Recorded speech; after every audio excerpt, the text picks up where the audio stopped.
Okay, folks, here we're doing another map of 4 districts, and we're going to do each one in turn, and we're going to do our 3 measures of compactness by geometry, and just follow along. I'm going to go a little quicker here. I'm not going to redraw all the shapes. I'm just going to kind of explain them as I go, and we'll talk too about the area for the convex hull. They're already typed in here. I'm going to let them be there, and I'll just explain where they're coming from. All right, so our first district is this blue one here. I didn't highlight it at all because it's a different color.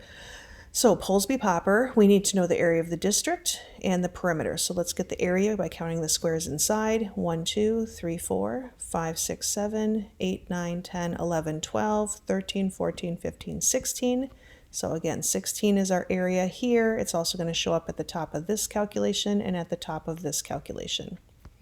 Now the perimeter of the district, I'm going to start in this corner right here and just count around. 1, 2, 3, 4, 5, 6, 7, 8, 9, 10, 11, 12, 13, 14, 15, 16, 17, 18, 19, 20.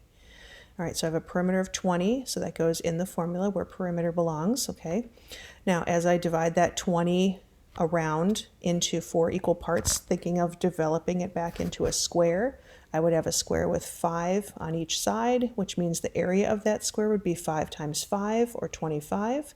So the area of my district divided by the area of that square would be 16 divided by 25, or 0.64. Thinking about Reock, we want to surround the district with a square. And I see that the district is 1, 2, 3, 4, 5 squares across, or 1, 2, 3, 4, also 5 squares down. So a 5 by 5 square is enough to surround it from both edges, both directions. So we're going to put that in the formula. We've got an area of 16 for the district.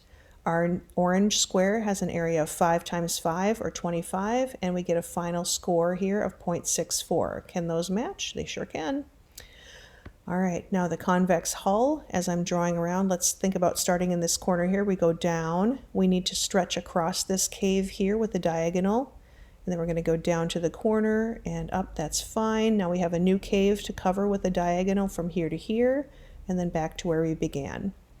So what is the area inside this blue shape now, this big blue outline here? Our light blue outline. So we have our 16 original squares. They're listed here. I have an extra 1/2 a square that's been added over here. And now there's a couple ways to think about this top area here. I'm thinking about it as one whole square, which I've listed down there in the list, and then one more half square here from this one there. So there's my whole and one more half with a small triangle. Then I've got this larger triangle here, and this larger triangle is taking up half of the space of these 4 squares here. So these 4 squares have an area of 4, so the triangle is half of that, so this triangle has an area of 2 square units. Okay, so we're going to add in 2 for the large triangle. So 16 plus 1/2 plus 1 whole plus 1 more half plus 2, that's a total of 20 for our convex hull area. So area of the shape district originally was 16, area of the convex hull shape is 20, and 16 divided by 20 gives us our score of 0.8. Pretty impressive yet. Okay. Moving up to this next district, I've just done a quick oval here to highlight where we're looking. I didn't have energy to do more of the flexi shapes. All right, so for this one, Polsby-Popper, again, let's just double check that our area is still 16. 1, 2, 3, 4, 5, 6, 7, 8, 9, 10, 11, 12, 13, 14, 15, 16 in the original district. Now we want to double check our distance around that shape. So we'll start here, go 1, 2, 3, 4, 5, 6, 7, 8, 9, 10, 11, 12, 13, 14, 15, 16, 17, 18. Okay. Oops, I must have copy pasted here. This should be a perimeter then of 18. Okay, and that's going to give us a divide by 4 answer of 4.5. Okay, which when we square 4.5 or multiply 4.5 times itself, we will get 20.25, which when we take 16 divided by 20.25, we're actually going to get a final score here of 0.79 0, 1. Oh.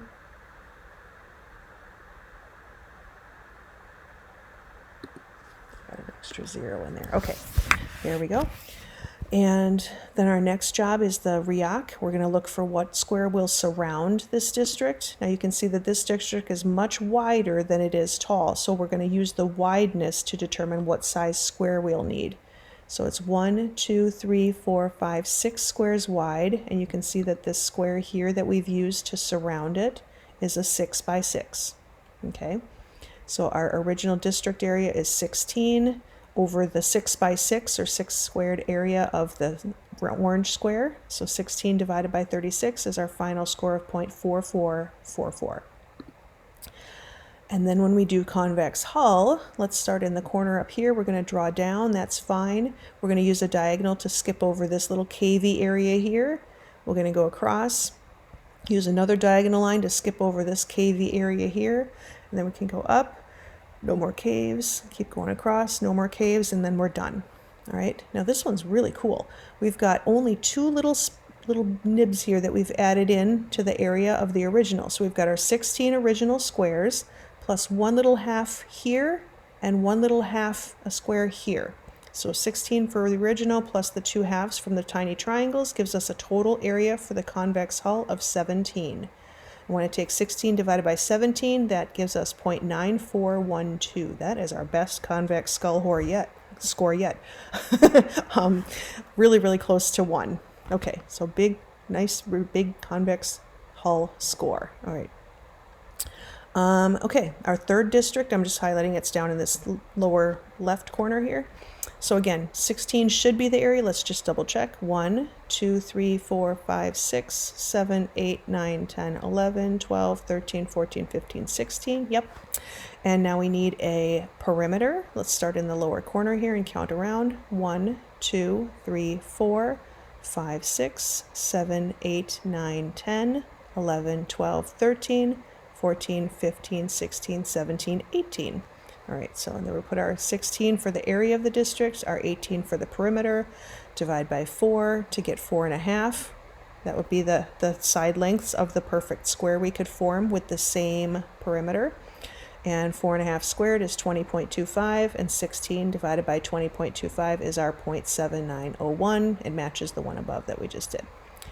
Okay. And this one has it's much wider than it is tall. So let's go 1, 2, 3, 4, 5. That's going to take a 5 by 5 square to surround it, okay? And again, can you do a 5 across and a 4 up? No. We must do a square for this convex hull method that we are using, okay? It's got to be a perfect square. So our area of our district goes on top of this calculation, 16 here. 5 by 5 square, so a 5 squared is its area, so 16 divided by 25 gives us a score of 0.64. Just a reminder, all of these scores need to be between 0 and 1. If they're not, something has gone wrong and you need to circle back and double check what happened, okay? All right, our final calculation for this district here is convex hull. So as we go, I'm going to start in this corner here. I go down, we're good. Go over, we're good. Go up, we're good. And now we have a cave to jump over. So we're going to make a diagonal across up to here and then straight over. Okay. And again, with this one, we've got an original area. All the orange squares were 16. And I've added this triangle up here, this really long skinny triangle. You can kind of see this triangle is cutting these 4 squares in half. So these 4 squares have an area of 4, and with that triangle cuts that in half. So the triangle is worth 2 squares, 2 square units of area. So 16 original squares plus 2 for the triangle gives us a total of 18 for the convex hull area, goes down here. 16 divided by 18 is 0.8889. All right, in our last district, lower right here, again, we have an area of 16, and again, that will not be the case always. It just happens to be the case on these examples that we're looking at today.